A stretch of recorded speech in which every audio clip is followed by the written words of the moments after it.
قد نامت عيون وتيقظت أيضا عيون نامت عيون الخائنين وعين نجمك لا تخون. اعوذ باللہ من الشیطان الرجیم. بسم اللہ الرحمن الرحیم. تمام حمد و ثنا اس پروردگار کے لیے ہے جو عالمین کا پالنے والا ہے. درود و سلام ہو محمد و آل محمد علیہ الصلاۃ والسلام پر. ناظرین اکرام السلام علیکم. ایک بار ہم پھر سے حاضر خدمت ہیں پروگرام مفاتیح الحیات. مسلسل اس پروگرام کے ذریعے ہم آپ کی خدمت میں اہم ترین گفتگو پیش کر رہے ہیں. بنیادی باتیں آپ کی خدمت میں ہم پیش کر چکے ہیں. غور و فکر، اس کے بعد پھر علم پہ گفتگو، پھر اس کے بعد انسان کی زندگی کی جو ایک اہم پہلو ہے وہ اس کی صحت ہے، تو پھر وہ بہت کچھ ہے اس کے آگے. آج ہم انشاءاللہ گفتگو کریں گے صفائی کے سلسلے میں. صفائی کے بارے میں اسلام کیا کہتا ہے، اور ہمارے ساتھ میں آج بھی موجود ہیں حجت الاسلام والمسلمین عالی جناب مولانا وسیع حسن خان صاحب قبلہ. السلام علیکم. وعلیکم السلام ورحمۃ اللہ. مولانا صاحب آپ کا استقبال کرتے ہیں. جزاکم اللہ خیرہ. تو یہی سوال ہے، کیا کہتا ہے اسلام صفائی کے سلسلے سے؟ میں آپ کے اس فقرے میں ایک لفظ کا اضافہ کر دوں کہ یہ صفائی بھی جو آپ کا پچھلا پروگرام تھا صحت کے سلسلے میں، یہ دونوں مربوط ہیں ایک دوسرے سے. بالکل. اگر نظافت ہے تو صحت بھی ہے. صحت اسی وقت ہوگی جب انسان کے اندر صفائی ہو اور نظافت ہو. اور چنانچہ اسلام نے اس قدر زور دیا ہے شخصی صفائی پر بھی اور معاشرتی نظافت پر بھی. اچھا. تو پہلے ہم جو ہے سماجی نظافت بھی، سڑک کو کیسا ہونا چاہیے، مکان کو کیسا ہونا چاہیے، لیکن پہلے آپ نے جو سوال کیا گفتگو انسان کی اپنی نظافت کے لیے ہو. جی. تو اس سلسلے میں روایات مشہور ہیں، موجود ہیں. اچھا. ایک تو بڑی مشہور روایت ہے کہ النظافت من الایمان. ہاں. نظافت جو ہے وہ ایمان کا جز ہے. یا یہاں کے اوپر روایت کہتی پیغمبر نے فرمایا تنظفوا بکل ما استطعتم، جتنا ہو سکے، جتنا ممکن ہو اتنا اپنے کو پاک و صاف رکھو. اس لیے کہ فإن اللہ تعالی بنى الاسلام علی النظافہ، اللہ نے اسلام کی بنیاد کاہے پہ رکھی ہے؟ نظافت پہ رکھی ہے، صفائی پر رکھی ہے. اور جنت میں وہ آدمی نہیں جا سکتا جس کے اندر صفائی نہ ہو. وَلَن يَدْخُلَ الْجَنَّةَ إِلَّا كُلُّ نَظِيفٍ، سوائے نظیف کے، سوائے صفائی والے کے جنت میں اور لوگ نہیں جا سکتے ہیں. چنانچہ ارشاد ہوتا ہے کہ ان الاسلام نظیف، خود اسلام نظیف ہے. اچھا. خود اسلام صاف ستھرا ہے. فتنظفوا، اس لیے تم بھی صاف ستھرے رہو. فإنه لا يدخل الجنة إلا نظیف. یہاں دوسری روایت بھی وہی ہے کہ جنت میں نہیں داخل ہوگا سوائے اس کے جو صاف ستھرا رہتا ہو، نظیف رہتا ہو. یا وہ حدیث جو ابھی میں نے نقل کی، النظافت من الایمان، نظافت ایمان کا حصہ ہے. والایمان مع صاحبہ فی الجنہ، اور ایمان مومن کے ساتھ ہے. بالکل. مومن جنت یعنی اسی صورت میں جائے گا انسان جنت میں جب صفائی کے ساتھ ہو. یہ تو رہی انسان کی اپنی ذاتی صفائی کے سلسلے میں کہ آدمی کو پاک ہونا چاہیے، صاف ہونا چاہیے. بلکہ اس سلسلے میں جو ہے وہ اور بھی روایات موجود ہیں، مخصوصاً احادیث جو کہتی ہیں کہ آدمی دانتوں کی صفائی، ہاتھ کی صفائی، نہانا کب چاہیے. چنانچہ ارشاد ہوتا ہے کہ ان اللہ تعالی اذا انعم علی عبد نعمتا، جب پروردگار عالم کسی بندے کو کوئی نعمت عطا فرماتا ہے، احب ان یرا علیہ اثرہا، اللہ چاہتا ہے بالکل اسی طریقے سے کہ جیسے آپ اپنے بیٹے کو کچھ دیجئے، بڑھیا کپڑا بنوائیے، تو آپ چاہیں گے نا کہ صاف ستھرا پہن کے ہمارے سامنے آئے. بالکل. سیم اسی طریقے سے روایت کہتی ہے کہ اللہ جب کسی بندے کو نعمت عطا کرتا ہے تو احب ان یرا علیہ اثرہا، تو اپنی اس عطا کا، اپنی اس نعمت کا اثر اللہ تبارک و تعالیٰ اپنے بندے پر دیکھنا چاہتا ہے. قیل وکیف ذلک، رسول اللہ وہ کیسے؟ قال ینظف ثوبہ، اپنے لباس کو پاک صاف رکھے، ویطیب ریحہ، جسم سے بدبو نہ آئے، خوشبو رہے. وَيُجَسَّسُ دَارَهُ, گھر کو صاف ستھرا رکھے, سفیدی کروائے, اس پہ اچھا لگے. یا ارشاد ہوتا لا یبیتن احدکم ویدہ غمرۃ, کوئی شخص بھی نہ سو اس حالت میں کہ اس کے ہاتھ جو ہے وہ چکنا ہو, چربی ہو اس میں. یعنی گندے ہاتھ کے ساتھ سونا اسلام نے منع کیا ہے. فَإِن فَعَلَ فَأَصَابَهُ لَمَمُ الشَّيْطَانِ فَلَا يَلُومَنَّ إِلَّا نَفْسَهُ. اگر ایسا کرے گا, دیکھیے بعض روایات میں یہ شیطان آیا ہے, تو اس کا مطلب اس زمانے میں اگر پیغمبر کسی سے کہتے صاحب جو ہے وہ کیا کہتے ہیں, کیڑے مکوڑے یا کیا اس کو انگریزی میں کہتے ہیں آپ کے, ہاں وائرس وغیرہ, وائرس, احسن تم, ہاں وائرس انسان. تو اب وہ وائرس اس زمانے کے پبلک تو سمجھتی نا, تو ممکن ہے کہ اس وائرس کی جگہ پر پیغمبر نے لفظ شیطان استعمال کیا ہو, یا اہل بیت جو ہے وہ شیطان استعمال کر رہے ہیں. مراد اس شیطان سے کیا ہے, میں بھی پاسبل کی وائرس ہو, کہ انسان نہ سوئے کہ اس کے ہاتھ میں جو ہے وہ چکناہٹ ہو, چربی ہو. اگر ایسا کرے گا تو اس انسان کے جو ہے وہ ہاتھ میں وائرس ہوں گے تو اس کو نقصان پہنچا سکتے ہیں. یہ تو سونے کا ہوا. اب اگر سو کے اٹھ گئے تم, تو حدیث کہتے ہیں فوراً کسی چیز کو مت چھو.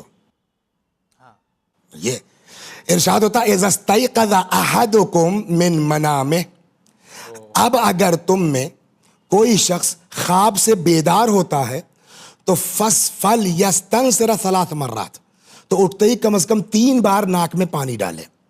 فَإِنَّ الشَّيْطَانِ يَبِيتُ عَلَى خِيَاشِمِهِ, کہ شیطان اس کے, شیطان وہی انسان کے جو وائرس اس کے اندر ہوتے ہیں, لہذا ہاں کیٹاڑو کہہ لیجئے. تو یہ کیٹاڑو ہٹانے کے لیے آدمی جیسے ہی سو کے اٹھے پہلے کم از کم 3 مرتبہ ناک میں پانی ڈالے. یا دوسری حدیث میں اذا استيقظ احدکم, جب بھی تم میں سے کوئی خواب سے بیدار ہو, فلا يدخل يده في الاناء, کسی برتن میں اپنا ہاتھ نہ ڈالے, کسی برتن کو ٹچ نہ کرے. حتی یغسلها 3, جب تک 3 مرتبہ قاعدے سے اپنے ہاتھ کو نہ دھل لے. کیوں؟ فإن احدکم لا يدری این باتت یدہ, تمہیں تو پتہ نہیں کہ رات میں سونے میں ہاتھ کہاں کدھر گیا ہے. تو اس قدر اہمیت اسلام کے نزدیک ہے کہ سونے سے پہلے آپ اپنے ہاتھ کو دھلیے, سو کے اٹھیے تو پہلے ناک کو صاف کیجئے, اپنی پتہ نہیں کتنے جو ہے وائرس اس میں ہو, مائکروب ہو.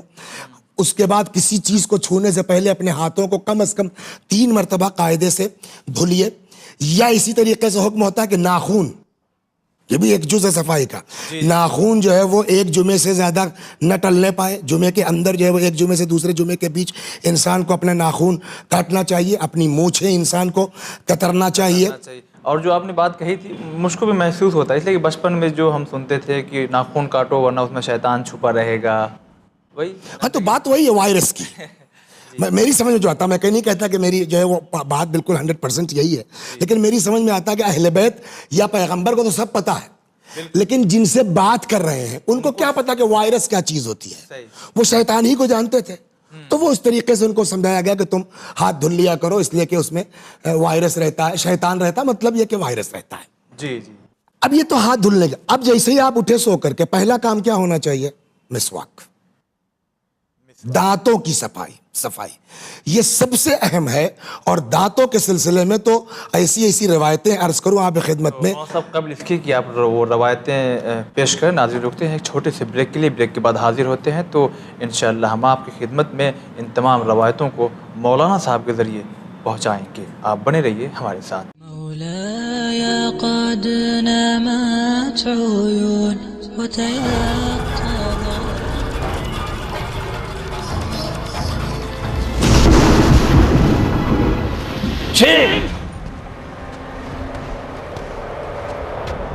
کام تمام کر دیں.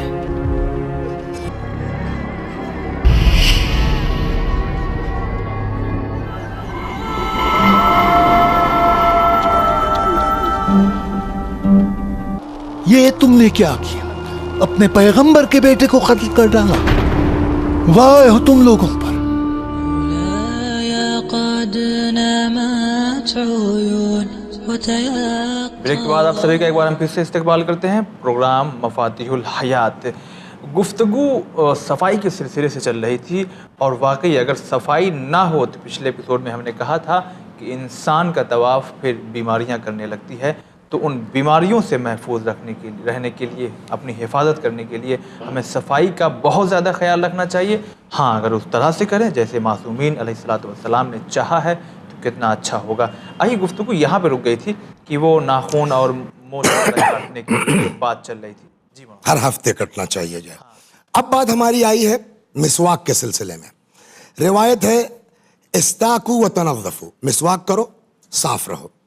السواک شطر الوضوء، مسواک وضو کا ایک حصہ ہے، وضو کا ایک جز ہے، اگرچہ واجب نہیں قرار دیا گیا ہے، لیکن بہرحال تاکید ہے کہ آدمی کو وضو سے پہلے مسواک کرنا چاہیے. اور یہاں تک روایت میں ہے کہ مسواک نہیں ہے تو کم از کم انگلی ہی پھیر لے آدمی اپنے دانتوں پر، لیکن وضو سے پہلے یہ ہونا چاہیے. یعنی جو سمجھ سکتے ہیں کہ نماز شب واجب نہیں ہے لیکن تاکید کتنی ہے. ہاں تو اسی طریقے سے روایت آ رہی کہ اس قدر تاکید ہے کہ پیغمبر فرماتے ہیں کہ جبریل نے اتنی زیادہ تاکید کی جو ہے مسواک کی کہ ہم کو یہ لگا کہ جو ہے وہ اتنا زیادہ تو نہیں کہہ دیں گے کہ معلوم ہوا کہ دانت ہی گھستے چلے جائیں آدمی کے. یعنی اس قدر تاکید ہے مسواک کی. چنانچہ فرماتے ہیں خود پیغمبر نے فرمایا صلی اللہ علیہ وآلہ وسلم لولا ان اشق علی امتی لَأَمَرْتُهُمْ بِالسِّوَاكِ مَعَ كُلِّ صَلَاةٍ، اگر یہ نہ محسوس کرتا میں کہ میری امت کے لیے بات سخت ہوگی، اگر یہ احساس نہ ہوتا تو میں ہر نماز سے پہلے مسواک کو واجب قرار دے دیتا. واجب قرار دیتا ہر نماز سے پہلے میں کہتا کہ مسواک ضروری ہے. کہتے ہیں کہ رکعتین بالسواک احب الی اللہ عز وجل من 70 رکعتن بغیر سواک. 2 رکعت نماز مسواک کے ساتھ خدا کے نزدیک زیادہ محبوب ہے بنسبت 70 رکعت نماز کے جو بغیر مسواک کے ہو. یعنی کس قدر اسلام جو ہے وہ اہمیت دیتا ہے جو ہے وہ صفائی کے اوپر یا مسواک کے اوپر. خدا بھی چاہتا ہے کہ بندہ اگر بارگاہ میں آئے تو بالکل ہاں پاک صاف ستھرا. بلکہ ایک روایت ہم نے کہیں پڑھی تھی کہ یہ جب اسلام سے پہلے آتے تھے جو ہے وہ سب کعبے کا طواف واف کرتے تھے مکے میں کفار وغیرہ، ان کا بھی اپنا ایک طریقہ تھا. تو کعبے نے شکایت کی خدا سے، کعبے نے شکایت کی کہ ان کی بدبو سے مجھ کو اذیت ہوتی ہے، ان کے دہن کی بدبو سے مجھ کو اذیت ہوتی ہے.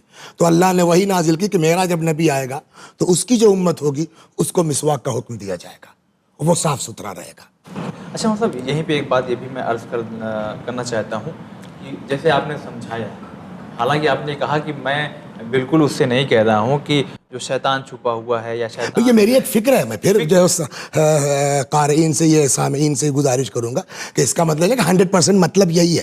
میری سمجھ میں یہی آ رہا ہے کہ شاید اس زمانے کی پبلک کو سمجھانے کے لیے یہ ہو. اس بات سے تو کیا ہم یہاں پہ مسواک کے جہاں برش استعمال لفظ کر سکتے ہیں؟ دانت کا مین چیز ہے دانت کی صفائی، اصل چیز ہے دانت کی حدیث کی روح کو ہمیں سمجھنا چاہیے. جی احسن تم ظاہر سی بات اس زمانے میں جو ہے ٹوتھ پیسٹ نہیں ہوا کرتے تھے، اس زمانے میں برش نہیں ہوا کرتے تھے، لیکن جس چیز سے بھی دانت کی صفائی ہو سکتی ہے اس سے کیجیے. آخر وہ روایت ہے نہیں کہ اگر مسواک نہیں تمہارے پاس تو انگلی سے تو اس کا کیا مطلب ہوا؟ یعنی کسی بھی شکل سے اپنے دانت کو صاف رکھو، اپنے دانتوں کی صفائی تمہارے اوپر ضروری ہے. یعنی حد ہو گئی کہ پیغمبر نے فرمایا 2 رکعت نماز مسواک کے ساتھ بہتر ہے زیادہ 70 جو ہے نمازوں کے مقابلے میں جو بغیر مسواک کے کہی جائے.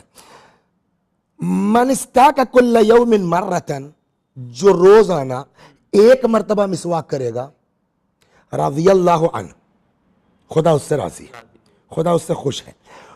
فلہ الجنہ، اور بدلے میں کیا ہے؟ بہشت.